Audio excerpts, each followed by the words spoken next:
Washington, D.C.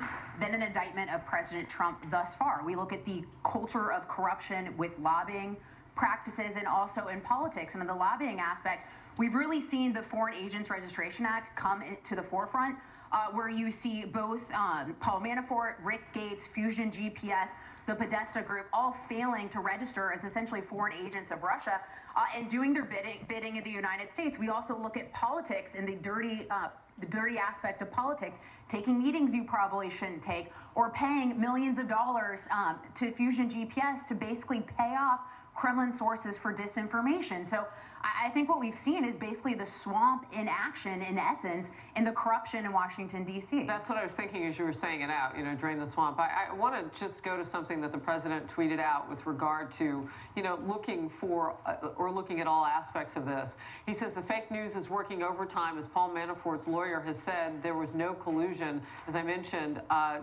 took place before he came to the campaign. Few people knew the young, low-level volunteer named George, who has already proven to be a liar. Check the Dems. Trish? Well, check the Dems, I think, is a reference to just exactly what happened with this so-called dossier.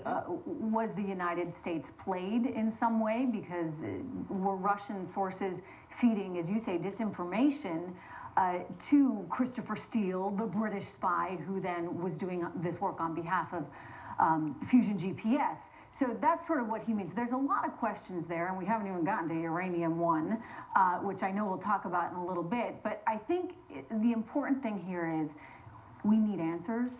We need to find out just exactly what happened, and it's not necessarily, as Guy says, a partisan thing. I think there are lots of questions to go around, and I'm wondering how the heck our administration, the Obama administration, may have taken some of this hearsay from the British spy seriously enough to be looking as hard as they want. One thing I want to bring up